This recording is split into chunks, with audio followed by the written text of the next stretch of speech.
को घर कांटेक्ट करते रहे कि हमें पता है वो जेल में किनके साथ रह रही है, हमारे एक्सेस में है, हम उसके साथ ऐसे कर देंगे वैसे कर देंगे। तो बेसिकली वो मेरे फादर को मेंटली टॉर्चर कर रहे थे कि ये हम इसको इस तरह डराएं और वो आके हमें मुझे कहे। तो मेरे अब्बू तो एक दिन इतने पैनिक हुए, कोर्ट में मेरी पेशी थी तो जज को ही कहने लगे, जज साहब मुझे बहुत कॉल्स आ रही हैं तो मैं इसके लिए बहुत परेशान हूँ। एक तो वो 4 नहीं 5 है, ये KL5 फैमिली है। 5 लोगों में से 3 की कंफर्म ऑफर का तो मुझे पता है। ईमान जो अपना काम कर रही थी, उसको जो कहा गया करने के लिए वो कर रही थी। हम वो कर रहे हैं जो हमारा दिल हमें कहता है, जो हमारा दिमाग हमें बताता है, जो हमारा आइन हमें कहता है, जो हक हमारे पास हुआ है, हम वो हक मांग रहे हैं। हम किसी का लिखा हुआ नहीं पढ़ रहे ना। हमें तनख्वाहें नहीं मिल रही, ठीक है ना जी। हमें अवाम के टैक्स के पैसे से कोई तनख्वाह नहीं मिल रही है, ना कोई मरात मिल रही है, ना कोई और चीज मिली हुई है।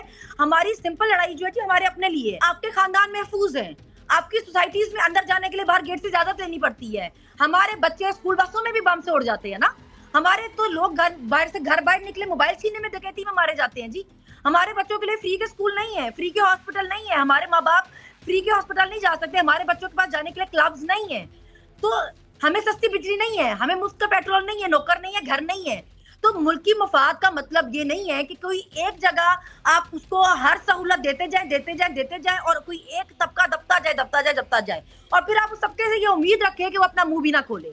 अभी हालात ये चल रहे हैं कि आप हमें सीधी गोलियां मारें, हम पे दहशतगर्दी के पर्चे करें, हमें जेलों में डलवाएं, हमें सड़कों पे घसीटें, हमें घरों से उठाएं, हमारे साथ आप जो मर्जी करें, हमारी जमानतें ना लगने दें, जमानतें होने ना दें, मगर हम उफ ना करें। अगर आपको हमारे बोलने से तकलीफ हो रही है तो आप चीजें ठीक करें। इदारे अपनी डोमेन में रहेंगे, इदारे अपने करने वाला काम करेंगे। जो जिसकी जिम्मेदारी है वो बंदा वही काम करेगा और वो करने में बुरा नहीं मनाएगा। जो आपका काम है आपको वही करना है। अस्सलाम वालेकुम नाज़रीन, आप सियासत और पीके देख रहे हैं। सौराब बरकत आपसे मुखातिब है। हमारा एक बड़ा स्पेशल इंटरव्यू है। सनम जावेद साहिबा हमारे साथ मौजूद हैं। Sanam Sahiba very much welcome. Thank you so much. Sanam Sahiba, collective अगर आप देखें तो 18 से 19 महीने आपने बड़ी मुश्किल जेल काटी है। लेकिन उसके बावजूद आप मुस्कुरा भी रही हैं, उसके बावजूद आपके हौसले भी बुलंद है। क्या चीज है जो आपको मोटिवेट रख रही है? क्या एक चीज है जिसने आपकी हिम्मत बांधी हुई है अभी तक? देखिए, जो सच होता है ना, सच में बड़ी ताकत होती है। जब मैं पहले दिन से भी पकड़ी गई थी ना, मुझे जब कोई भी पूछता था मैं बोलती थी ये चाहे उल्टे भी लटक जाएंगे, जो मर्जी कर लें, कोई चीज साबित नहीं कर सकते, क्योंकि पता है मुझे मैंने कुछ किया ही नहीं। तो अभी भी आप चाहे जितना मर्जी तड़प लें, जो मर्जी कर लें, मुझे पता है आप कुछ साबित नहीं कर सकेंगे क्योंकि मैंने नहीं किया। अभी भी जब मुझे अरेस्ट किया तो पूरा फोटो कॉपीज करा के मेरे सारे ट्वीट्स लेकर आए हुए, ये देखे, ये लिखा है, ये लिखा है, ये लिखा है। मैंने बोला आप किसी एक को भी बता दे जिसमें मैंने मेंशन किया हो, मैंने किसी का नाम लिखा हो, किसी को टैग किया हो। बाकी तनकीद करना हमारा हक है। हम टैक्स पेयर है, पाकिस्तानी शहरी है, हमारा मुल्क है, हम यहाँ किराए पे तो नहीं रह रहे ना। जो बात किसी की सही नहीं लगेगी तनकीद करेंगे, उस पर आपको क्या एतराज है, आप सुन लें। हम आपको कुछ जान से तो नहीं मार रहे। हमें पता था हम हमेशा से सही हैं, हम गलत है ही नहीं। जब गलत नहीं है तो किस बात के लिए डरे और किस बात के लिए रोए। नहीं सनम साहब, एक इंसान की अपनी बर्दाश्त भी होती है, एक लिमिट होती है जहां पर अगर इंसान महसूस ये करना शुरू कर देता है यार बस एनफ हो गया, वो लिमिट आपकी नहीं आनी। जी, जी, ये असल में निजाम भी यही सोच रहा है। ये जो केसेस करने वाले ये भी इसी चीज को लेकर परेशान है कि क्या चीज है जिसने हिम्मत बांधी हुई है। देखिए, अब मैं भी हम भी यही देखना चाह रहे हैं ना कि आपकी हद क्या है। हम भी देखना चाह रहे हैं कि और कितने और क्या, मतलब आप कितने और, मतलब मैं तो ये सोचती हूँ कि बेचारे ये सोच सोच के परेशान हो गए होंगे कि अब हम इस पे किस किस्म का केस बनाएं, अब हम इसको किस केस में डालें। तो मैं तो उनको यही मशवरा देना चाहूंगी कि जो एक्चुअल आपको हमसे प्रॉब्लम है ना, आप एक बार वो केस हम पे करें और आप अपने दिल की ठंडक लें। आप बताएं अदालत में जाके कि भाई इन्होंने हमारे सुकून में आग लगाई हुई है, ये हमारे बयानिए में तोड़फोड़ करते हैं, ये हमें सुकून से सोने नहीं देते, हमें चैन नहीं लेने देते, हमें बैठने नहीं देते कुर्सियों पे सुकून से। जहां हमने एक्चुअल आग लगाई हुई है ना, उस जगह का बताएं। अगर आप नहीं बता सकते तो दिल्ली बोल के लिख दे FIR कि हमारे दिल में आग लगा रखी है इन्होंने। तो जब तक आप ये रंग बिरंगे पर्चे करेंगे ना हम पे कि कंटेनर पे लगा दी, जनरेटर पे आग लगा दी, आपको तसल्ली नहीं होगी। जहां आपकी असल आग लगी हुई है ना हमारी वजह से, वो एक दफा उसका केस करके खत्म करे बात। सनम साहबा, आपकी रिहाई के बाद अचानक से एक पोस्ट आती है सोशल मीडिया पर, और बदकिस्मती से उस पोस्ट या उस अकाउंट का नाम पाकिस्तानी फौज के इदारे के साथ मंसूब है, और वहां पर एक कैप्टन ईमान की तस्वीर लगाई गई और आपकी तस्वीर लगाकर कहा गया कि आप अपनी बेटी को बुनियादी तौर पर किसकी तरह बनाना चाहेंगे। ये जिस किसी ना किसी की तो सोच मौजूद थी और फिर इस पोस्ट को वायरल करवाया गया। ये क्या कंपैरिजन हो सकता है कि कैप्टन ईमान किधर खड़ी है और आप किधर खड़ी हैं? देखिए बेटियां जो होती है ना, आप उसमें भी उनको ये नहीं कर सकते कि जी ये जो है बड़ी काबिल इज्जत है क्योंकि वो आपकी पसंद की कोई नौकरी कर रही है, और एक बंदी जो आपकी मर्जी की आपकी पसंद की बात नहीं कर रही है तो वो काबिल इज्जत ही नहीं है। सबसे पहले तो अपना दिमाग ये ठीक करने की जरूरत है कि बेटी चाहे किसी की भी है, और वो जो उसकी पसंद जो भी है, आपको एहतराम करने की तमीज होनी चाहिए। अगर आपके अपने घर में माए बहने बेटियां हैं, आपकी तरबियत एक औरत ने की है, आपकी माँ ने की है, तो आप कभी ये बात नहीं कर सकते कि कोई औरत जो कि मेरी मर्जी के हिसाब से बात नहीं कर रही है तो वो काबिल इज्जत ही नहीं है। ईमान जो अपना काम कर रही थी, उसको जो कहा गया करने के लिए वो कर रही थी। हम वो कर रहे हैं जो हमारा दिल हमें कहता है, जो हमारा दिमाग हमें बताता है, जो हमारा आइन हमें कहता है, जो हक हमारे पास हुआ है, हम वो हक मांग रहे हैं। हम किसी का लिखा हुआ नहीं पढ़ रहे ना, हम लिखी परत आके स्क्रिप्ट नहीं पढ़ रहे। हम अपने हक की बात करें जो हमारे आइन ने हमें दी है, अपनी अपनी आजादी की, अपनी जबान की आजादी की। तो अगर आप ये मुकाबला इस कंपैरिजन पे कर रहे हैं कि हमें तनख्वाहें नहीं मिल रही, ठीक है ना जी, हमें अवाम के टैक्स के पैसे से कोई तनख्वाह नहीं मिल रही है, ना कोई मराहत मिल रही है, ना कोई और चीज मिली हुई है। हमारी सिंपल लड़ाई जो है जी हमारे अपने लिए है, मुकाबला बनता ही नहीं है, किसी तरीके से नहीं बनता है। और मुझे तो ये एक स्पीचेस जो है ये कॉलेजेस स्कूल्स में जाकर करने का मकसद समझ नहीं आता। ये बयानियां बनाना सियासी जमातों के काम होते हैं, वो एक दूसरे के अगेंस्ट बयानियां बनाते हैं। जिनका काम हिफाजत का है उनको अपनी जगह पे बॉर्डर्स पे होना चाहिए, क्योंकि बॉर्डर्स ऑलरेडी हमारे बिजी है भाई, हर मुल्क में हर जगह बॉर्डर पे हमारी लड़ाई पड़ी हुई है। तो आप ये मुकाबले कराने के बजाय कि ये औरत और ये औरत का मुकाबला है, आप अपने करने वाले काम करें ना, आप अपने करने वाले काम करें, हम अपने करने वाला काम करें। आप मेरी माँ से पूछे ना, मेरी माँ बोलती है मुझे अपनी बेटी पे बहुत फख्र है। आप मेरी बेटी जिस दिन झूठ बोलेगी मैं इसकी जुबान बंद कर लूंगी। मेरे बाप को देखें आप, मेरा बाप हर अदालत, हर कोई अदालत, कोई वकील नहीं छोड़ता। सुबह घर से 5 बजे निकलता है, वो रात हो जाती है उसको मेरे केसेस लड़ते लड़ते, एक बार अपने माथे पे बल नहीं लेके आता वो। मेरे माँ बाप को बहुत फख्र है जी मेरे पे। मुझे बाहर जो लेपालक बाप बनाने की कोई जरूरत नहीं है, ना मुझे लेपालक औलाद बनने की जरूरत है। मेरे माँ बाप को बहुत फख्र है मेरे पे, मेरी औलाद को बहुत फख्र है मेरे पे, तो मेरे लिए उतना काफी है।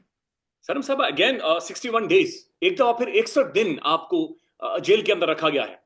ये फाइनली आपके बारे में फैसला क्या कर चुके हैं कि सनम जावेद के साथ इन्होंने करना क्या है? और उनको शायद बेसिकली वो उनको लग रहा था कि कोई हम एक नया तरीका तैयार करते हैं। उन्होंने मुझे रखा जेल में, चक्की में दूसरी जो क्रिमिनल्स थी उनके साथ, और फिर वो मेरे अब्बू को घर कांटेक्ट करते रहे कि हमें पता है वो जेल में किनके साथ रह रही है, उसके साथ कौन कौन सी औरत है, वो तो हमारे एक्सेस में है, हम उसके साथ ऐसे कर देंगे वैसे कर देंगे। तो बेसिकली वो मेरे फादर को मेंटली टॉर्चर कर रहे थे कि ये हम इसको इस तरह डराएं और वो आके हमें मुझे कहे। तो मेरे अब्बू तो एक दिन इतने पैनिक हुए, कोर्ट में मेरी पेशी थी तो जज को ही कहने लगे जज साहब कि मुझे बहुत कॉल्स आ रही हैं तो मैं इसके लिए बहुत परेशान हूँ। तो मैं पास करी मुस्कुरा रही थी, तो जज साहब कहने लगे कि आप अपनी बेटी को देखिए उसमें कितना हौसला है, वो तो अभी भी खड़ी यहाँ पे मुस्कुरा रही है, ये तो नहीं डरती। तो पापा ने बोला इसी का तो सारा मसला है, यही तो डर नहीं रही है ना, तो इसका ही तो, ये अगर मान जाए तो यही सारा मसला है। तो मैंने जज साहब को बोला, मैंने कहा मैंने तो अपने अब्बू को कहा है आप उनको मेरा नंबर दे, उनको बोले इंतजार करो जब वो बाहर आएगी उसको कॉल करके धमकी देना, क्योंकि मेरी तो वो नहीं सुनती। एक लोचा सारा डर का है। अच्छा सनम जावेद साहब ये बताएं कि क्या आपके वालिद साहब को ये कहा गया फोन करके कि हम आपकी बेटी को जेल में ही मरवा देंगे? बिल्कुल उनको कहा गया। मेरे अब्बू इतने परेशान, मैसेज भेजा, मुलाकात पे भागे आए कि इस नंबर से कॉल आई है पहले, कि वो बोलते हैं कि इस लड़की को तुम जानती हो। मैंने कहा जी मैंने तो कभी नाम नहीं सुना पहले। अच्छा वो अपना नाम ये बता रही थी, फिर किसी और नंबर से कॉल की, फिर किसी और नंबर से कॉल की, और मकसद सिर्फ इतना था कि जी हम ये बता सकें कि जी हमने इसको दूसरी उनके साथ रखा हुआ है जो मर्डर केसेस में है, जो चोरी डकैती में है, ड्रग्स में है, किडनैपिंग में है, तो जी मतलब ये हमारी एक्सेस में है। इस दफा तो सारे सीनियर बेचारे बड़े डरे, जितने डॉक्टर यास्मीन, इजाज अंकल, वो कहे बेटा, क्योंकि जब इन्होंने मुझे अरेस्ट भी किया, जिस तरह मुझे मार पीट के गाड़ी में डाल के 4 बंदों ने अरेस्ट किया, और उसके बाद भी इनका इरादा मुझे पेश करने का नहीं था। वो तो फलक अगर ना ऑडियो लगाती जिसमें ये एक दूसरे के नाम ले रहे थे और बोल रहे थे हमने उठा ली है, अब कर्नल साहब से पूछो क्या करना है, तो इन्होंने तो मुझे पेश भी नहीं करना था। अब ये आप बताएं कि एक औरत की गिरफ्तारी हो रही है, जेल के बाहर से हो रही है, उसमें कर्नल कौन है जो डिक्टेशन दे रहा है कि इसको कहाँ ले जाना है और किस तरह क्या करना है क्या नहीं करना। अगर आप ये सवाल पूछेंगे वो कहेंगे ओह भाई दोबारा पकड़ लो, तू कर दी इसने। रिकॉर्डिंग है, वो रिकॉर्डिंग लगाई तो मुझे कोर्ट पेश किया, उसके पहले तो वो मुझे उन्होंने किसी थाने में जाके बिठाया हुआ था। आपके साथ जो जेल में खवातीन थी अब ये पहले से मौजूद थी या फिर उन्हें लाकर वहां पर रखा गया, आपके साथ उन्हें एकोमोडेट किया गया?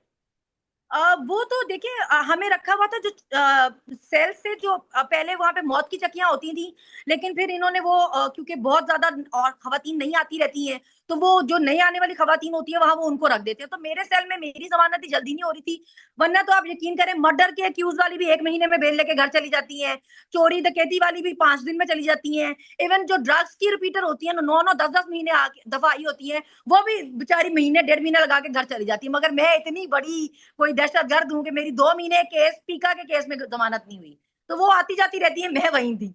सनम जावेद साहब, हमने देखा कि जब आप जेल में थी उस दौरान अब 8-9 लड़कों की जानें चली गई। अब कुछ कुछ तहरीक इंसाफ के कारकुन थे, हेपेटाइटिस का शिकार हुए, और ये जाहिर है बड़ा सीरियस कंसर्न था। आप माशाल्लाह ठीक हैं, आपकी सेहत भी ठीक है, तबीयत भी ठीक है। ये क्या वजह है कि हेपेटाइटिस लग रहा है और ये बीमारियों का शिकार हो रहे हैं? देखिए, मैं अभी अभी अभी अपना मेडिकल करवा के आई हूँ, बल्कि मेरी अम्मी बहुत परेशान थी और मुझे बार बार बोल रही थी कि बेटा अपने टेस्ट फौरन कराओ, फौरन कराओ। घर वाले सारे परेशान हुए हैं ये देख के कि 8-10 लड़के हमारे इस तरह ऊपर नीचे ये इनका हुआ है। मैं ये डेथ तो नहीं कहूंगी। देखिए, अगर आप इतने लोगों की जिम्मेदारी ले रहे हैं, आप लोगों को जेलों में भरते जा रहे हैं, भरते जा रहे हैं, तो उनकी जिंदगी की जिम्मेदारी आपकी है। अगर आप उनको साफ पानी नहीं दे पा रहे हैं, आप उनको सही खाना नहीं दे पा रहे हैं, तो आप देखिए, सबसे अब जिस सेल में मुझे रखा हुआ था वो 6 चारपाइयों का सेल था। मतलब 3 चारपाइयों जितनी जगह होती है और बंक चारपाइयां होती हैं 6। उन 6 चारपाइयों पे इतनी शदीद गर्मी में 10 औरतें थी। एक छोटी चक्की में आप 10 औरतें रख दें, हाइजीन की वहां पे क्या हालत होगी। मुझे फंगल इन्फेक्शन हुई है, उसका भी चेक करा के आई हूँ कि ये मुझे कुछ पैच सा पड़ा है जेल में, और अपने सारे ब्लड टेस्ट सारा कुछ करवा के आई हूँ। और मैंने उनको बोला मुझे बार बार मैं होती हूँ तो मुझे ऐसा लगता है जैसे मुझे चक्कर आ रहे हैं, तो वो मैं सब करवा के आई हूँ। अब मेरी अम्मी बड़ी परेशान थी, और आप 10-10 घंटे लाइट बंद रह रही है। डॉक्टर यास्मीन जो ऑक्सीजन के बगैर सो सकती ही नहीं है, वो 10-10 घंटे लाइट नहीं होती। हाई ब्लड प्रेशर की पेशेंट है वो बंदी, 75 साल की है। इजाज चौधरी साहब की अभी स्टंट डला है, सर्जरी हुई है। शाह महमूद कुरैशी अभी हॉस्पिटल से वापस आए हैं हार्ट पेन में ही। और मियां महमूद रशीद साहब की सर्जरी हुई पित्ते की, और उमर भाई के दोनों शोल्डर्स आए हैं। आप जेल रूल के मुताबिक जेल की लाइट 1 सेकंड के लिए बंद नहीं हो सकती, वहां 10-10 घंटे लाइट नहीं आती। तो इस हालत में लोगों को बीमारियां ही लगेंगी और क्या होगा वहां पे। लेकिन सनम जावेद, थोड़ा सा आप नक्शा खींच सकती हैं कि जो सेल जहां पर आपको रखा गया था उसका उसका हुलिया कैसा है, और फिर जो पानी आपको दिया जाता है वो टूटी वाला पानी है, कोई कूलर वगैरह होता है जिसमें पानी डाला जाता है? देखिए, वो सेल इस तरह होता है कि उसमें बड़ी मुश्किल से 3 चारपाइयों की जगह होती है। एक चारपाई, उसके साथ दूसरी चारपाई, एक पिछले चारपाई की चारपाई, और साथ बाथरूम। बाथरूम भी छोटा सा बीच में ही होता है। तो वो बहुत छोटी चक्की होती है, बेसिकली चक्की होती है वो। तो एक चारपाई पे वहां 6, मतलब तो ओवरऑल वो 6 चारपाइयां बनती है ऊपर नीचे बंक करके, उस पे आपने 10 औरतें घुसाई हुई, और हर टाइप की औरत, तो आप उनको कुछ कह भी नहीं सकते कि भाई ये क्या आपका हाइजीन वाइज आपका क्या हालात है क्या नहीं। तो आपको वहीं रहना है जी। पानी देखें जी, वो पानी जो उन्होंने लगाया होता है चिलर टाइप, वो उसके लाइट नहीं होती है, वो चलता ही नहीं है, क्योंकि 10-10 घंटे तो लाइट नहीं होती, तो पानी कहाँ से फिल्टर होगा। फिर वो पानी आता भी नहीं, लाइट चली जाती है तो पानी भी चला जाता है। तो आपने क्या करना है, आपने मजबूरी में वही पानी पीने है, फिर क्या करना है। तो ये इसी वजह से ये लोगों को जो हो रहा है ये गंदे पानी, और फिर किसको कोई बीमारी भी वो इकट्ठे रह रहे हैं। दमे वाली खवातीन वहीं पे थी, और मर्दों वाली साइड पे तो फिर इन्होंने एड्स वाले जो मर्द है उनको अलहदा एक बनाया हुआ है। खवातीन में जो एड्स वाली पेशेंट होती हैं, जो एक दूसरे की सिरिंज यूज करके नशे वाली, उनको एड्स हुआ होता है, वो उन्हीं औरतों के सब औरतों के बीच में रहती है, उन्हीं चक्कियों में। सनम जावेद, फिर सारा आप बड़ी हिम्मत है आप लोगों की जो आप एडजस्ट कर जाते हैं, अल्लाह ताला माफ करे, चूंकि ये बड़ी खौफनाक सूरत हाल है, सुनने में ही खौफनाक लग रही है। आपकी जो मुलाकात हुई मियां महमूद रशीद साहब से, अब शाह महमूद कुरैशी साहब से, डॉक्टर जो यास्मीन राशिद साहब है, ये किस फ्रेम ऑफ माइंड में है? ये क्या सोच रहे हैं? इनकी गुफ्तगू क्या है, डिस्कशन क्या है, इनके लिए फन क्या है, इनके लिए जिंदगी क्या है? देखिए, हम लोग 5 दिन जेल ट्रायल के लिए जाते हैं, हमारा 5 दिन होता है, सिर्फ एक जुम्मे वाले दिन और संडे वाले दिन नहीं होता, बाकी पांचों दिन होता है। और अब वो जेल के अंदर ही है, क्योंकि तो हम पैदल जाते हैं जेल कोर्ट और पैदल आते हैं वहां से, और काफी रास्ता है। डॉक्टर यास्मीन से तो एक गो में जाया भी नहीं जाता, वो 2 दफा रास्ते में रुकती हैं, क्योंकि रास्ता काफी ज्यादा है। तो अब हम इतनी गर्मी में पैदल चल के आए जाएंगे भी, तो वो भी एक अलग बात होती है। लेकिन आप यकीन करें, जब लोग पेशियों पे अपनी आए होते हैं, वो देख के इतना हैरान हो रहे होते हैं कि ये लोग किस मिट्टी के बने हुए लोग हैं। आप पुलिस वाले, आप यकीन करें, आए होते हैं, पेपर हाथों में पकड़े होते हैं, और वो बयान जो होता है वो उसकी रट्टे मार रहे होते हैं। वो एक रूम खाली कर देते हैं, वहां पे वो सारे घुस जाते हैं और अपने अपने बयान पे रट्टा मार रहे होते हैं जो उनको लिख के दिया होता है। और डॉक्टर यास्मीन आसद को उनको देख रही होती है, उनको फिर आयत भी सुनाती हैं कि बेटा झूठी गवाही की इतना इतनी सजा है, अल्लाह ने ये करना है तुम लोगों के साथ। मतलब वो, लेकिन पंजाब पुलिस आपको पता ही है, एक कान से सुना दूसरे से निकाला, गवाहियां चल रही हैं। एक दो बंदे ऐसे भी होते हैं जो आके कह देते हैं डॉक्टर साहब आपने नहीं दिया, आपने हमें कहा था, हमने अल्लाह को हाजिर नाजिर जान के गवाही दे दी है। तो ये लोग तो ऐसे करते हैं जैसे पिकनिक पे आए हों, हंस रहे होते हैं। उनको अगर जमानत की कभी बात पूछो भी ना, वो कहते हैं छोड़ो यार, छोड़ो, देखी जाएगी जब होगी। मतलब उनको बिल्कुल ये नहीं होता कि हम कोई माफिया तलाफियां करें। अभी उन्होंने मुज़ाकरात का एक लेटर लिख के भेजा था, वो भी सिर्फ इसीलिए कि ये हमें बार बार ये कहते हैं कि जी पीटीआई मुल्क में इंतशार चाहती है। पीटीआई स्टेबिलिटी नहीं चाहती, पीटीआई अमन नहीं चाहती, तो हम आपको ये मौका नहीं देना चाहते। हालांकि हमें पता है कि आपके पास इख्तियारात नहीं है, इसके बावजूद अगर आप बार बार आ रहे हैं और ये साबित करना चाहते हैं कि हम सीरियस नहीं है अपने मुल्क को लेके, तो हम आपको इस बार ये मौका नहीं देंगे। आप हमें मिलवाएं हमारे लीडर से, हम उससे बातचीत कर लेते हैं।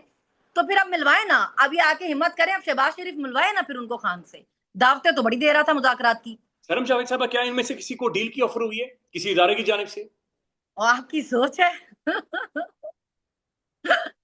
मैं तो जब ऑफर सुनती हूँ तो मैं बोलती हूँ हमारे पास इतना पैसा है कि मतलब आप एक एक सेनेटर को इतनी बड़ी ऑफर कर रहे हैं और गोल्डन वीजास ऑफर हो रहे हैं। तो बहुत पैसे है भाई हमारे पास, पता नहीं हम गरीब क्यों हो रहे हैं, ऑफर्स करने के लिए तो बहुत पैसा है हमारे पास। मैं बोलती हूँ इन लोगों की इतनी बड़ी हिम्मत है कि इतनी इतनी बड़ी ऑफर्स में, इतने इतने बड़े मुश्किल हालात में इन लोगों ने हार नहीं मानी। हम तो कुछ भी नहीं है, आप उनके पास रहे, आपको मोटिवेशन लेवल ही और होगा आपका। नहीं, वो आपकी हंसी से मुझे अंदाजा हो गया है, लेकिन मुझे ये बताएं कि ये ऑफर्स किसे की गई हैं? इतनी मोटी मोटी ऑफर्स गोल्डन वीजे की और ये सारी? बस अब वो खुद बताएं तो बताएं, मैं क्यों बताऊं। वैसे अच्छा, वैसे ओवरऑल बता दें कि क्या इन चारों में से, ये जिनके आपने नाम नाम लिया, क्या इन्हें इन्हें इन्हें ऑफर्स हुई है कि बस ठीक है मामला सॉर्ट वो आउट करके? देखिए, एक तो वो 4 नहीं 5 है, ये KL5 फैमिली है। गौहर ने जो शाह साहब की बेटी है उन्होंने इनका नाम रखा हुआ है KL5, कोट लखपत 5। ठीक है, ये 5 लोग हैं। और वो डॉक्टर साहिबा का नाम उसने रखा हुआ है डॉक्टर डॉन। तो वो हम बड़ा हंसते हैं इस बात पे। 5 लोगों में से 3 की कंफर्म ऑफर का तो मुझे पता है। और ये फाइनेंशियल ऑफर थी या फिर सिर्फ ये रिहाई तक की ऑफर थी? बहुत बहुत बहुत पैसे भी ढेरों ढेर, गोल्डन वीजे भी आपके लिए भी, आपके बच्चों के लिए भी। तो मैं तो ऑफर सुन के हैरान हूँ कि यार ये लोग तो बड़ी बात है कि इतनी इतनी बड़ी ऑफर के बाद भी खान के लिए जेलों में बैठे हैं, सच के लिए जेलों में बैठे हैं। देखिए जी, आपके पास फिर भी चार पैसे हैं और आपको ये ऑफर इतनी बड़ी लग रही है, तो मेरे लिए कितनी ज्यादा बड़ी होगी जिसके पास चार पैसे भी नहीं। तो लिहाजा कोई आइडिया दे दे रहा है, 10 अरब 20 अरब, कितने कितने पैसे ज्यादा? मेरा गला ही दबा देंगे वो। ये वैसे वैसे जैसे कैसे 20 अरब 30 अरब, कितने पैसे ज्यादा, कितने पैसे होते हैं? हाँ बस बहुत पैसे होते हैं, फिर गोल्डन वीजा भी होते हैं फैमिली के। बस मैं वो खुद बताएं तो बताएं, वो अच्छा, बोलते हैं कि हम। क्या ये चीज मौजूद होती है? ये और भी फिर आपको पता है वो आपको इस तरह भी मेंटली टॉर्चर करते हैं। वो इनको बोलते हैं कि ये देखें जी, ये वो लोग हैं जिन्होंने हमसे ऑलरेडी ये ऑफर्स ले ली हुई हैं, तो आप लोग ऐसे ही अड़ के बैठे हुए हैं, आप लोग ऐसे ही फंस के बैठे हुए हैं, आप लोग भी इंजॉय करें, अपनी फैमिलीज के पास जाएं। तो बहुत बहुत कुछ हो रहा है जेल में, जो जो लोग हैं उनके साथ बहुत बहुत कुछ हो रहा है। क्या इमरान खान के बारे में भी इंफॉर्मेशन दी जा रही है? देखिए, आप इससे इमेजिन करें ना कि अगर वो इन लोगों को इतनी बड़ी बड़ी ऑफर्स दे सकते हैं, तो वो खान को क्या ऑफर करते होंगे। नहीं नहीं, खान के बारे में मिस इन्फॉर्मेशन भी उन तक पहुंचाई जा रही है?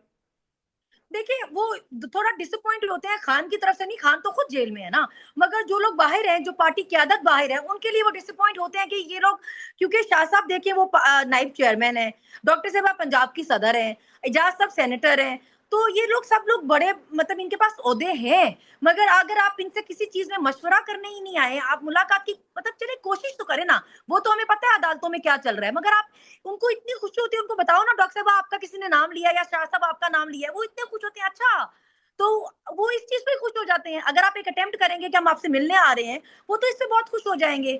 आज मैं देख रही थी सलमान अकरम राजा साहब गए हुए हैं, उनको बाहर खड़ा रखा हुआ है, उनको अंदर नहीं आने दे रहे। बदमाशियां तो चल रही हैं, लेकिन जब ये खबर अंदर जाती है ना, आप सोच नहीं सकते उनका एनर्जी का क्या लेवल होता है। वो फिर खुद उठ के जाते हैं जज को लड़ने के, बाहर हमारा फलाना बंदा खड़ा, उसको अंदर भेजो। तो वो बड़ा शुगर लगता है वहां पे। तो यानी आप ये कह रही हैं कि उन्हें बड़ी मायूसी है इस चीज की कि लीडरशिप कोशिश क्यों नहीं कर रही हम तक पहुंचने की, कम से कम मुलाकात करने की? वो बिल्कुल, वो कहते हैं कि आप कोशिश तो करें ना, कम से कम आप आए तो सही ना। अगर देखिए, वो इतना काफी होता है उनके लिए कि हम हमें कोई याद रख रहा है, हमारा कोई नाम ले रहा है। वो कहती है जैसे केपी असेंबली हमारी है, तो केपी असेंबली में हमारा बार बार जिक्र किया जाए, हमारे बारे में बात की जाए, आवाज उठाई जाए। तो मुझे तो खैर, हमें तो खैर वो जेल में मैसेज भेजते रहते हैं, बहुत सलाम दुआ भेजते रहते हैं सीनियर्स को भी। तो वो कहती है कि इस तरह जो हमारी अपनी है, कम से कम वो हमारे लिए बोले ना, बात करे। और जो लॉयर्स हैं स्पेशली, वो तो आ सकते हैं ना मुलाकात के लिए, अटेम्प्ट करें। तो इस वजह से वो था, उन्होंने वो भेजा भी था पैगाम। तो सलमान अकरम राजा साहब गए हुए हैं, अल्लाह करे वो मिलने दें। आप जब गई हैं तो आपने आपने बाहर का सारा मंजरनामा उनके सामने रखा होगा शायद? मैंने रखा हुआ था, लेकिन देखिए वो जो पांचों है ना, वो बहुत सीनियर है, और वो एक दूसरी तरह से सोचने वाले लोग हैं। वो आप कह लें कि वो चीजों को और तरह से देखते हैं। जब आप उनको बताते हैं ना कि बाहर ऐसे हो रहा है, ऐसे होता है, तो वो कहते हैं कि ये क्या तरीके अभी चल रहे हैं? देखिए जंगें भी लगी हुई होती हैं, तो जंगों में भी मुज़ाकरात तो होते हैं। एक तरफ लड़ाई हो रही होती है और एक तरफ एक टीम जो होती है वो मुज़ाकरात के लिए टेबल पे बैठी हुई होती है। तो वो लोग कहते हैं कि आप एहतजाज ज़रूर करें, आप एहतजाज के लिए ज़रूर कॉल दें, लेकिन किसी कोई ऐसी एक टीम कमेटी बनाएँ जो साथ मुज़ाकरात की बात भी करे ना, क्योंकि ये चीज़ें किसी जगह एंड तो होनी है ना। किसी जगह इनको क्या मुल्क में आपने बाहर बॉर्डर आपके इतने देखे, सारे मुल्क आपके, सारे बॉर्डर आपके, इंडिया के साथ आपकी वाटर वॉर चल रही है। तो आपने बाहर लड़ाइयाँ लड़नी है कि आपने घर के अंदर लड़ाई लड़नी है? कम से कम आप घर के अंदर वाली लड़ाई तो खत्म करें ना। तो उनका मानना, और दूसरा देखिए केपी के लिए जिस तरह बहुत बात होती है, तो मैंने भी इस दफा बल्कि ये बात सोची, वाकई की सही बात है कि क्या बलूचिस्तान में सब कुछ ठीक चल रहा है? क्या सिंध में सब कुछ ठीक चल रहा है? क्या पंजाब में सब कुछ ठीक चल रहा है? लेकिन तनकीद जो होती है कुछ लोगों की तरफ से, जो खुद को पीटीआई का भी क्लेम करते हैं, वो सिर्फ केपी पे होती है, वो सिर्फ केपी गवर्नमेंट पे होती है। तो उनको ऐसे लगता है कि ये ऐसा वक्त है कि अगर आप पीटीआई सपोर्टर हैं तो आपको मुत्तहद होना चाहिए। साहब आखिरी आपको आखिरी दो सवाल। इब्राहिम मेहरबानी मुझे ये बताएं कि जो एक कैप्टन ईमान की वीडियो क्लिप आई है वो आपने देखी है? और फिर ये भी मैंने बता दें क्या मैंने बिल्कुल देखी है, बिल्कुल उसके अंदर देखी है। क्या आप उनकी स्टेटमेंट से अग्री करती हैं कि फौज जो भी करती है अवामी मुफाद में करती है? आई विश उन्होंने जो किया होता अवामी मुफाद में किया होता तो ये मुल्क आज बहुत महफूज होता, ये 70 सालों से नाजुक दौर में ना होता। आप देखिए फर्क ये है कि आपके खानदान महफूज हैं, आपकी सोसाइटीज में अंदर जाने के लिए बाहर गेट से इजाजत लेनी पड़ती है। हमारे बच्चे स्कूल बसों में भी बम से उड़ जाते हैं ना। हमारे तो लोग घर बाहर निकले मोबाइल छीनने में डकैती में मारे जाते हैं जी। हमारे बच्चों के लिए फ्री के स्कूल नहीं है, फ्री के हॉस्पिटल नहीं है, हमारे माँ बाप फ्री के हॉस्पिटल नहीं जा सकते, हमारे बच्चों के पास जाने के लिए क्लब्स नहीं है। तो हमें सस्ती बिजली नहीं है, हमें मुफ्त का पेट्रोल नहीं है, नौकर नहीं है, घर नहीं है। तो मुल्की मफाद का मतलब ये नहीं है कि कोई एक जगह आप उसको हर सहूलत देते जाए, देते जाए, देते जाए, और कोई एक तबका दबता जाए, दबता जाए, दबता जाए, और फिर आप उस सबके से ये उम्मीद रखें कि वो अपना मुंह भी ना खोले। अभी हालात ये चल रहे हैं कि आप हमें सीधी गोलियां मारें, हम पे दहशतगर्दी के पर्चे करें, हमें जेलों में डलवाएं, हमें सड़कों पे घसीटें, हमें घरों से उठाएं, हमारे साथ आप जो मर्जी करें, हमारी जमानतें ना लगने दें, जमानतें होने ना दें, मगर हम उफ ना करें। हम ये कहें कि हमारे मुल्क में सब अच्छा चल रहा है, आइन और कानून बेहतरीन है, 26वीं आईनी तरमीम तो आई ही नहीं है, कुछ तो हुआ ही नहीं है, फैसले तो एकदम सही हो रहे हैं। तो इस तरह नहीं हो सकता। देखिए जो हम भुगतेंगे वो हम बोलेंगे। अगर आपको हमारे बोलने से तकलीफ हो रही है तो आप चीजें ठीक करें, आप करते जाएं और आपको तकलीफ ना हो और हम बोले आपको शिकवा हो जाए। आप अभी तक क्रिटिसाइज कर रही हैं फील्ड मार्शल पर भी, और आप ये समझती हैं कि देखिए इमरान खान ने फिर जेल से होकर एक स्टेटमेंट दी थी और खान का ये कहना था कि मैं अगर बात करूंगा तो फील्ड मार्शल के साथ ही करूंगा, मैं आसिम मुनीर साहब के साथ ही करूंगा। तो आप क्या समझते हैं कि खान की और आसिम मुनीर साहब की जो गुफ्तगू है वही मसले का हल है? देखिए ये खान की सोच तो नहीं है, ये तो दुनिया की सोच है ना। जो भी 6 दिन की लड़ाई हुई इंडिया के साथ, जो भी जंग आप उसको कह लें या जो कुछ भी मर्जी कह लें, वो जंग रोकने का या सीज फायर करने का शुक्रिया अगर अमेरिका बुला के आपके आर्मी चीफ को कर रहा है, आपके प्राइम मिनिस्टर के अलावा, इसका मतलब है वो भी जानते हैं कि आर्मी चीफ से बात कर रही है ना। उनको भी पता है एक एक आर्मी चीफ बड़े काबिल एहतराम होंगे, मगर वो वजीर आजम के मातहत हैं। जंग करनी है, रोकनी है, सीज फायर करना है, ये फैसले हुकूमतें लिया करती हैं, वजीर आजम लिया करता है। मगर बाहर दुनिया भी खाने पे किसको बुला के शुक्रिया अदा कर रही है? आपका वजीर आजम गया, वजीर दफा गया, वजीर खारजा गया, नायब वजीर आजम गया नहीं गया? आपका आर्मी चीफ गया ना। तो दुनिया भी तो ये कहती है कि आपके आर्मी चीफ से बात करनी है, तो अगर खान कहता है तो क्या बुराई है? अच्छा, उन्हीं बड़ी दिलचस्प स्टेटमेंट है आपके वजीर दिफा की, आपको अच्छी लगेगी ख्वाजा आसिफ साहब की। वो कहते हैं कि फील्ड मार्शल की मुलाकात के बारे में मुझे अखबार से पता चला। बहुत देखिए ना, क्या क्या प्रोटोकॉल है उनका कि जिनके वो मातहत मुलाजिम है उनको ही नहीं पता कि वो किनसे मुलाकातें कर रहे हैं और कहाँ इनवाइटेड है और कहाँ जा रहे हैं।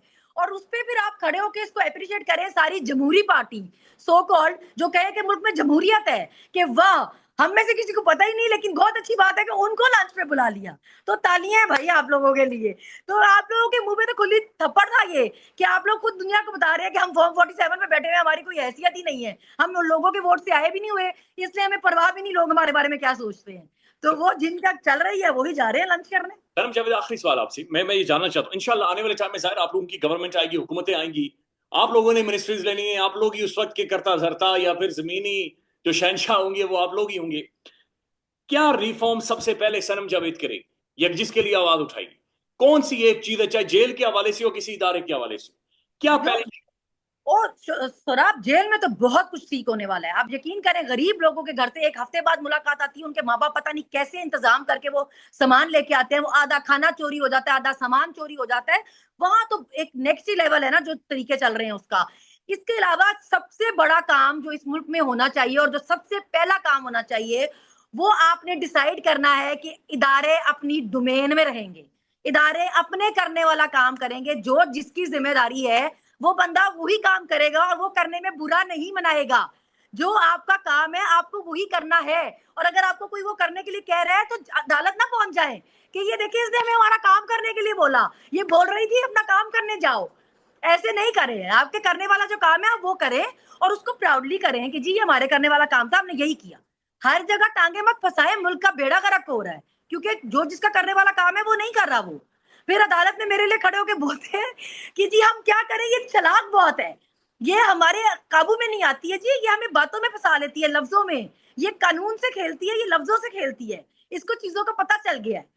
अभी आप अगर आपके मुल्क में ये चीज गुनाह हो गई है कि आप समझते हैं आम आदमी को जिसको कानून पता चल गया, आइन पता चल गया, ये गुनाह है, इसको समझ आ गई चीजों की, तो हमारा मुल्क कहाँ जा रहा है? सनम जावेद, 10 मुहर्रम हो गया है। अब ज़ाहिर एक तहरीक इमरान खान जिसके ऊपर रिलाय कर रहे हैं, इमरान खान की रिहाई जिसके ऊपर बेस कर रही है। आज भी मैं खबर अभी पढ़ रहा था कि कोई केस शेस नहीं लगा अलकादर के हवाले से। तो फिर अब ये तहरीक बनेगी नहीं बनेगी, आप लोग खड़े होंगे नहीं खड़े होंगे, इसका हल क्या है?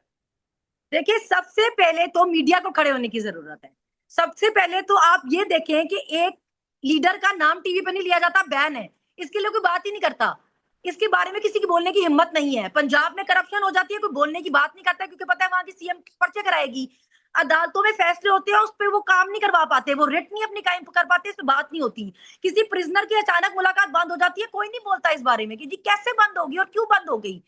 किसी के खानदान की मुलाकात रुक जाती है, जी नहीं मिलने देते।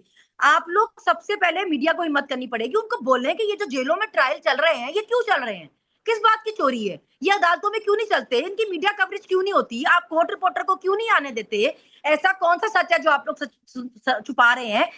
जमानत जो हर प्रिजनर का राइट है वो इन लोगों को क्यों नहीं मिल रही है। हिम्मत करे, हमने तो सीधी गोलियां खा ली है ना मुंह पे, हम तो लड़े हैं, आगे भी लड़ेंगे, मगर सब अपना किरदार अदा करें। जजेस भी जो हैं भाई, आप पूछे ना कि ये कैसे रोज पेशी मुलतवी हो जाती है, कैसे पेशी रोज नहीं लगती है। आयु आके कह देता है आज रिकॉर्ड नहीं है, कल प्रोसिक्यूटर नहीं है, आज कुछ नहीं है, आज कुछ नहीं है। तो क्यों आप इनको वक्त क्यों दे रहे हैं? इतना वक्त क्या किसी और को मिलता है अपना साबित करने के लिए? हम तो हिम्मत कर लेंगे, हम तो निकल लेंगे फिर से सड़कों पे, हमारे लिए क्या मुश्किल है, मगर बाकी हर कोई भी तो हिम्मत करे ना। हमें आके ये कह देना कि बाजी हम बहुत मजबूर है, हमारी तो नौकरी है, ये जस्टिफाई नहीं होगा। आप अल्लाह को जवाब दें, आप बंदों के हकूक के लिए। अल्लाह ने रिस्क का वादा किया हुआ है, आपकी ये सफाई नहीं चलेगी। अल्लाह मियाँ बोलेंगे मेरे पे आप लोगों ने नहीं तवक्कल किया, आपको मेरे से नहीं, मेरे पे भरोसा नहीं था कि मैं रिस्क का जिम्मेदार हूँ, तो आपने ये बोला कि जी क्योंकि हमारी नौकरी है तो इसलिए हम किसी के साथ कुछ भी करेंगे, हमारे में कोई नहीं होगा कि हम जवाब दें, आगे हमने आगे जाना है। हर बंदा अपनी जिम्मेदारी समझे, क्योंकि ये हम सबका मुल्क है, बाकी सब यहाँ पे किराए पे नहीं रह रहे हैं। आपकी भी उतनी जिम्मेदारी है जितनी हमारी है, और अगर ये मुल्क ठीक होगा तो आपके रहने के लिए ठीक होगा ना। ये जिनके पीछे आप लोग लग रहे हैं आज, इन्होंने तो बाहर भाग जाना है, हमेशा से भागते रहे हैं, अपनी मुद्दतें पूरी करते हैं 3-3 4-4 साल, और इनके बाद ये और इनके खानदान बाहर है। रहना तो हमने और हमारे बच्चों ने है ना, आपके बच्चों ने है। हर आम आदमी के बच्चे ने पाकिस्तान में रहना है। आप अपने बच्चों के लिए निकले ना, अपने बच्चों के लिए हिम्मत करें, बोले। हम तो बोल लेंगे, बोल रहे हैं 18 पर्चे पहले, 2 और हो जाएंगे, 10 और हो जाएंगे, कोई बात नहीं।